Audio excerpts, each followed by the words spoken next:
Pemirsa, dialog kembali kami lanjutkan dan di Studio Berita 1 telah bergabung sama kami Guru Besar Hukum Internasional UI yang juga disebut-sebut menjadi salah satu kandidat menteri, Bapak Hikmahanto Juwana. Pak Hikmahanto, terima kasih telah hadir bersama kami dalam Tangan Talk. Selamat malam. Pak Hikmahanto, betul tidak? Apakah memang sudah dihubungi mungkin dari tim transisi Jokowi ataupun dari tim hunternya Jokowi untuk menjadi kandidat menteri? Belum dihubungi, itu kan kita tahu muncul dari polling-polling di masyarakat ya.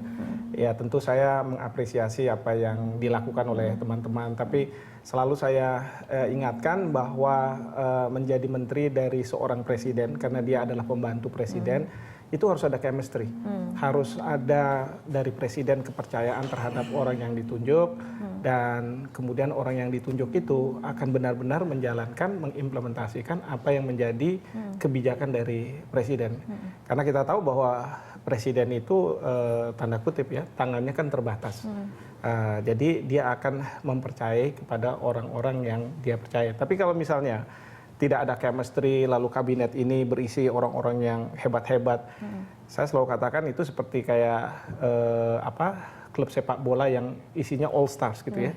Semua pemain-pemain hebat. Tapi tidak bisa bekerja sama ya? Tidak bisa bekerja sama, apalagi mendengarkan apa yang diinginkan oleh coachnya gitu ya. Jadi masing-masing ingin perform, ingin mempunyai andil gitu ya.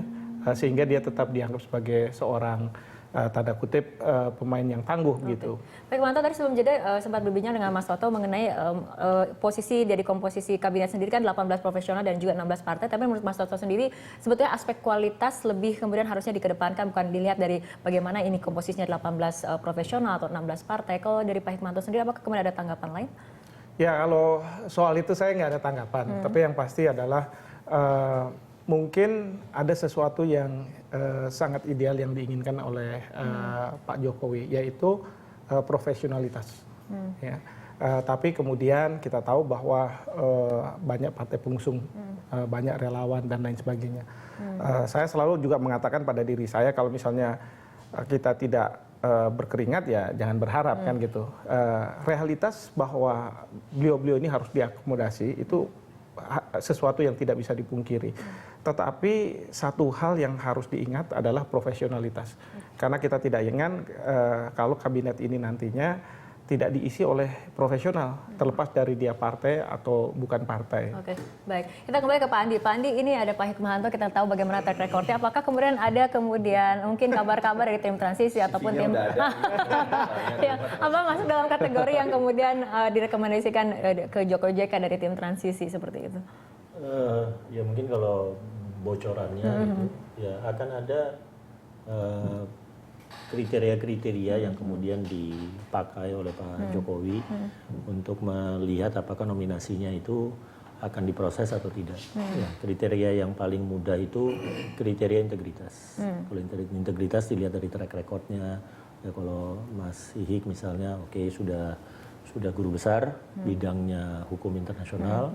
Misalnya, jadi dari track record untuk bidang ini, bidang misalnya luar negeri, Tapi juga akan dilihat misalnya tadi yang masih katakan chemistry, itu yang kalau di tim transisi menyebutnya sebagai jarak sosial politik.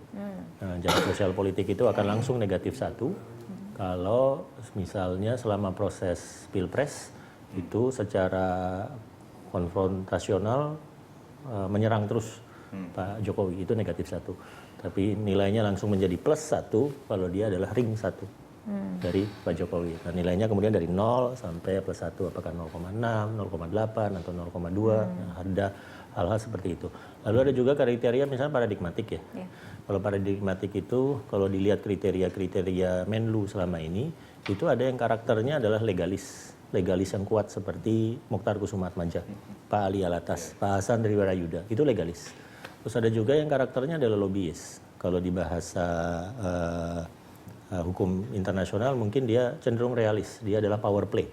Ya, Pak Marty itu cenderung power play, Pak Dino itu cenderung power play.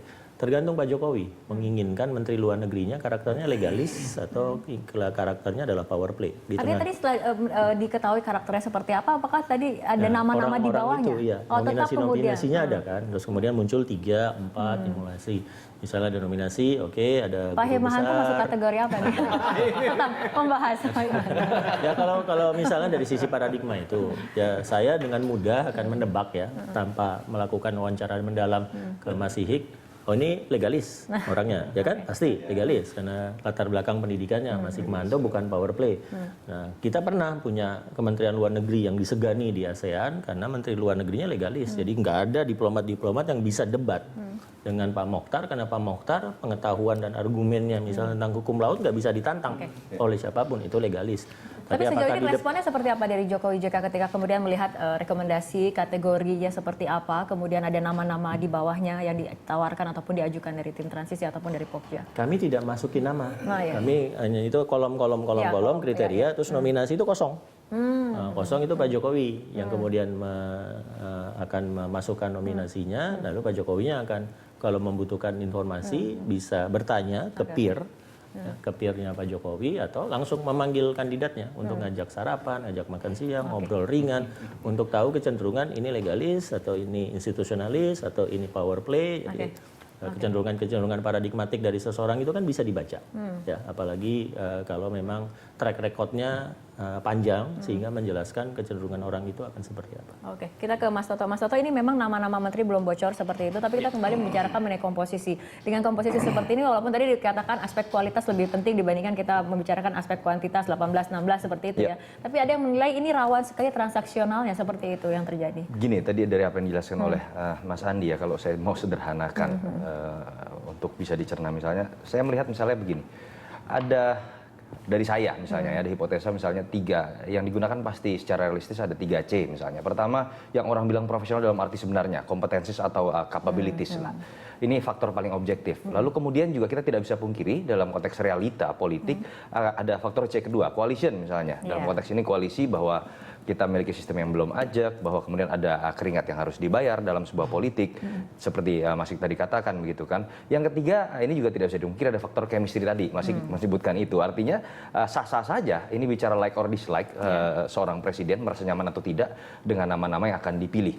Nah, bagaimana kita bisa menempatkan aspek kompetensis ini tetap di atas 2 faktor lain, faktor koalisi, faktor coalition dengan faktor apa yang disebut dengan chemistry misalnya. Karena ketika faktor coalition ini lebih kuat, dia akan menyandera presiden secara eksternal.